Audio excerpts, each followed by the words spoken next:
O nome de Vicente de Paulo ecoa através dos séculos, um farol de esperança e compaixão. Sua história, rica em ensinamentos e exemplos de abnegação, continua a inspirar gerações. É sinônimo de caridade, um legado construído sobre o amor ao próximo e a dedicação aos mais necessitados. Conhecido como o Pai dos Pobres, um título que transcende a mera alcunha, revelando a essência de sua missão. Seu título nasceu do povo simples, da gente sofrida que encontrou nele um amparo, um porto seguro em meio às tempestades da vida, que ele amou e serviu. Com um coração generoso e mãos estendidas, ele se dedicou a aliviar o sofrimento e a promover a dignidade humana. Sua história não é só de um santo, um ser inatingível e distante da realidade humana, mas de um homem, com suas fraquezas, dúvidas e anseios, que escolheu trilhar o caminho da virtude e da compaixão, que transformou dor em esperança, que soube transformar o sofrimento alheio em combustível para a ação, em força motriz para a mudança. Ele não desviou o olhar da miséria, não se manteve indiferente diante da dor e da exclusão. Decidiu agir. Enfrentou os desafios de frente, com coragem e determinação, buscando soluções concretas para os problemas da sua época. Vicente nasceu em uma família humilde, no seio de um lar simples e trabalhador. Sentiu a pobreza desde cedo, experimentando na pele as dificuldades e privações enfrentadas por grande parte da população. E por um tempo, tentou fugir dela. Buscou ascender socialmente, almejando uma vida mais confortável e segura. Antes de ser santo, antes de se tornar um ícone da caridade, foi um jovem com sonhos de conforto e segurança, como tantos outros. Queria escapar da pobreza, deixar para trás as dificuldades e incertezas. Sonhava com uma vida melhor, com um futuro promissor e livre de sofrimentos.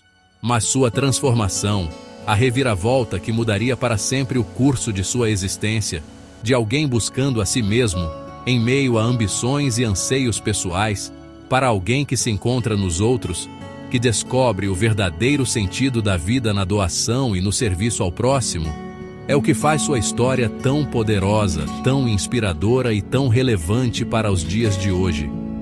Hoje, seu nome batiza hospitais, instituições dedicadas a cuidar da saúde e a aliviar o sofrimento físico, escolas, centros de saber e de formação humana, onde se cultivam valores como a solidariedade e o respeito ao próximo, e as conferências vicentinas, grupos de leigos engajados na luta contra a pobreza e na promoção da justiça social, grupos que continuam sua obra, que mantém vivo o seu legado de amor e serviço. Eles visitam doentes, levando conforto e esperança aos que se encontram em momentos de fragilidade. Alimentam famintos, saciando a fome física e, muitas vezes, também a fome de afeto e atenção. Vestem os nus, devolvendo a dignidade àqueles que foram despojados de seus direitos mais básicos. Fazem o que Vicente ensinou. Colocam em prática os seus ensinamentos, transformando palavras em ações concretas. Ele deixou não só um exemplo, uma inspiração para seguirmos seus passos, mas um método, uma forma organizada e eficiente de praticar a caridade, a compaixão organizada, a união de esforços em prol do bem comum. Mostrou que o amor, a força mais poderosa do universo, quando colocado em prática, quando traduzido em gestos concretos de solidariedade, pode mudar o mundo, transformar realidades e construir um futuro mais justo e fraterno. Uma pessoa de cada vez, um ato de bondade de cada vez, um sorriso de cada vez. Sua vida prova, de forma irrefutável, que um único homem, com sua fé, sua perseverança e sua dedicação, pode iniciar uma revolução de bondade, um movimento transformador capaz de inspirar e contagiar a muitos. Vicente nos convida, com seu exemplo e seus ensinamentos, a olhar para o lado e enxergar o próximo, a perceber as necessidades daqueles que estão ao nosso redor. Sua imagem serena, que transmite paz e serenidade, inspira milhões até hoje, motivando-os a seguir seus passos e a construir um mundo mais justo e solidário. Ele não nasceu santo, não veio ao mundo predestinado à santidade. Tornou-se, dia após dia, através de suas escolhas e de suas ações, por suas escolhas, por sua opção constante pelo bem e pela justiça. A santidade para ele era uma construção diária, um processo contínuo de aperfeiçoamento e de busca pela virtude. E sua maior lição, o legado mais valioso que nos deixou, amar é agir. Que o amor não se resume a palavras, mas se manifesta em gestos concretos de solidariedade e compaixão. No início de sua jornada, Vicente não buscava a caridade como um fim em si mesmo. Seus objetivos eram outros, moldados pelas circunstâncias de sua época e pelas ambições que o moviam.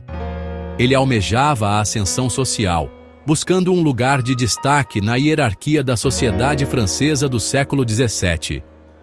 Vicente viu no sacerdócio uma chance concreta de escapar das garras da pobreza que assolava sua família e grande parte da população rural da França.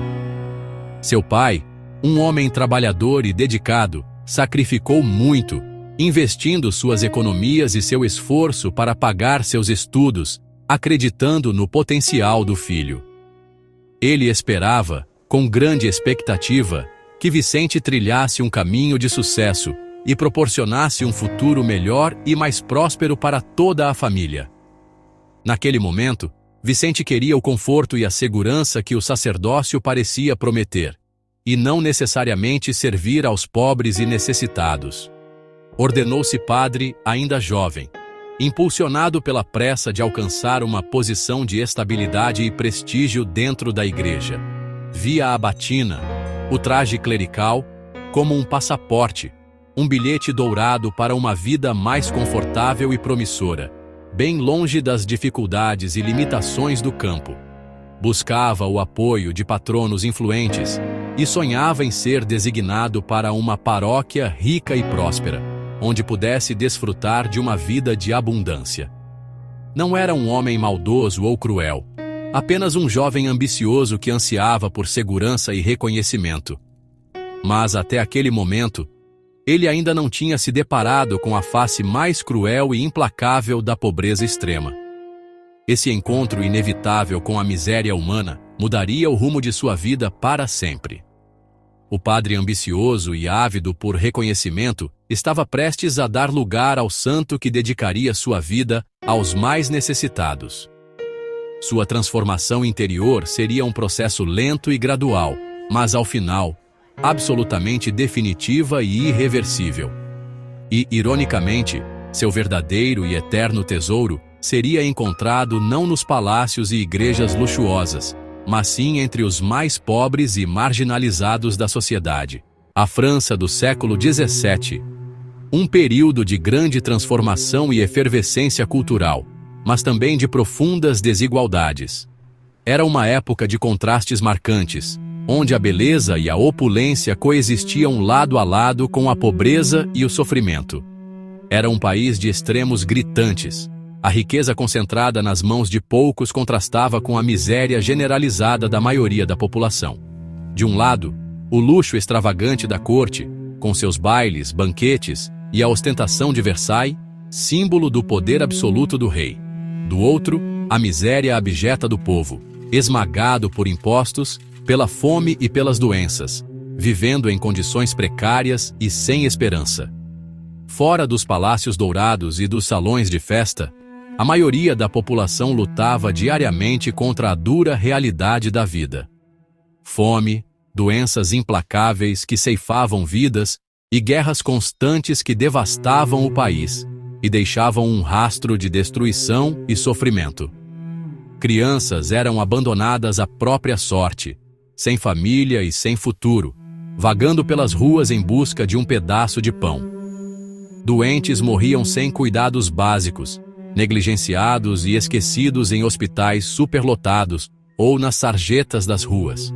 A desigualdade social era brutal e escancarada, separando ricos e pobres em mundos completamente distintos e incomunicáveis. A caridade, quando existia, era desorganizada, assistemática e, portanto, absolutamente insuficiente para atender às necessidades da população. A Igreja, detentora de grande poder e riqueza, muitas vezes, estava distante da realidade do sofrimento humano, mais preocupada com questões políticas e com a manutenção de seus privilégios. Foi nesse cenário desolador que Vicente de Paulo caminhou pelas ruas de Paris. Viu de perto e sentiu na pele a dor lancinante do povo, a miséria que corroía a alma da França. Rapidamente, percebeu que esmolas ocasionais não bastavam para resolver o problema da pobreza. Era preciso oferecer algo mais profundo, algo que restaurasse a dignidade humana e permitisse que as pessoas se reerguessem. Ele entendeu que o amor ao próximo, para ser eficaz, precisava de organização, de planejamento e de uma estrutura sólida. A França doente, ferida e abandonada foi o campo de batalha escolhido por Vicente de Paulo para lutar contra a injustiça e a desigualdade. Ele enfrentou a miséria de frente, sem medo e com determinação, com fé inabalável e uma compaixão que o impelia a agir em favor dos mais necessitados. Sua resposta inovadora e ousada foi criar um sistema de caridade organizado e eficaz, capaz de transformar vidas e mudar a realidade da pobreza. Transformou a compaixão em ação concreta, em gestos de solidariedade que fizeram a diferença na vida de milhares de pessoas. E com isso mudou para sempre o modo como a sociedade enxergava e se relacionava com os necessitados, deixando um legado de amor e serviço que perdura até os dias de hoje. Vicente cresceu nos campos da Gasconha, cuidando de ovelhas e porcos. Aprendeu paciência, responsabilidade e o valor do trabalho duro. Desde pequeno, já praticava a caridade. Deu seus sapatos a um pobre e guardava moedas para estudar. Sonhava com um futuro melhor, mas nunca esqueceu suas origens. Mesmo nos palácios, lembrava do cheiro da terra molhada. Sua humildade o manteve com os pés no chão. A experiência de pastor o preparou para cuidar de almas. E foi para o simples que ele voltou seu coração. Em 1605, Vicente foi capturado por piratas e vendido como escravo em Tunis. O sonho de conforto virou pesadelo. Passou por 3 mestres, resistiu a tentações e manteve a fé. Uma esposa de seu último mestre se comoveu com seus cânticos e influenciou o marido a fugir com Vicente. Após 2 anos, escaparam juntos para a França. A experiência da escravidão marcou Vicente profundamente. Sentiu na pele a humilhação e a dor dos oprimidos. Sua fé foi purificada pelo sofrimento. Ele voltou diferente, mais sensível à dor alheia, e pronto para uma nova missão. De volta à França, Vicente ainda buscava conforto, mas algo havia mudado. Sofreu uma crise espiritual profunda, prometendo a Deus dedicar-se aos pobres. Em Châtillon, ao saber de uma família doente e abandonada, mobilizou a comunidade para ajudar. Percebeu que a boa vontade precisava de organização. Nasceu ali a primeira confraria da caridade. Vicente encontrou sua vocação: servir aos pobres era servir a Cristo. O padre ambicioso deu lugar ao pai dos pobres. Ele trocou a busca por segurança pelo compromisso com os necessitados. E encontrou nisso sua verdadeira alegria. Vicente via Cristo nos pobres. Cuidar deles era cuidar do próprio Jesus. Viajou pela França fundando confrarias da caridade. Ensinava que a caridade não podia ser terceirizada. Lutou pelos prisioneiros das galés, feridos de guerra e crianças abandonadas. Organizou lares, mobilizou ricos e nobres. Sua fama cresceu pelo milagre diário da caridade. Ensinou a ver a pobreza como lugar sagrado. Sua missão: levar dignidade e amor onde a dor era maior. E inspirar outros a fazer o mesmo. Vicente percebeu que precisava de colaboradores dedicados. Junto com Luísa de Marillac, fundou as Filhas da Caridade, mulheres que serviam nas ruas, não em conventos. Jovens camponesas corajosas cuidavam dos mais miseráveis. Fundou também a Congregação da Missão, os Padres Lazaristas, para evangelizar e formar o clero. Criou seminários para padres com coração pastoral. Essas duas fundações garantiram a continuidade de sua obra. Ensinava a encontrar Deus no trabalho diário. Preparou seus seguidores para enfrentar peste, fome e guerra. As filhas e padres de Vicente se espalharam pelo mundo e continuam sua missão até hoje. Vicente morreu em 1660, aos 79 anos, deixando um legado vivo de caridade. Sua teologia estava escrita na vida dos que ajudou. Transformou a caridade em compromisso comunitário. Deu dignidade a quem recebe e a quem oferece ajuda. Mudou para sempre o trabalho social da Igreja. Hoje, a família vicentina é uma das maiores redes de caridade do mundo. Sua chama continua a iluminar e aquecer os necessitados. Provou que ideias movidas pelo amor são mais fortes que o tempo. Sua vida é um convite para agir com amor organizado e mostrar, com pequenos gestos, que a compaixão pode transformar o mundo.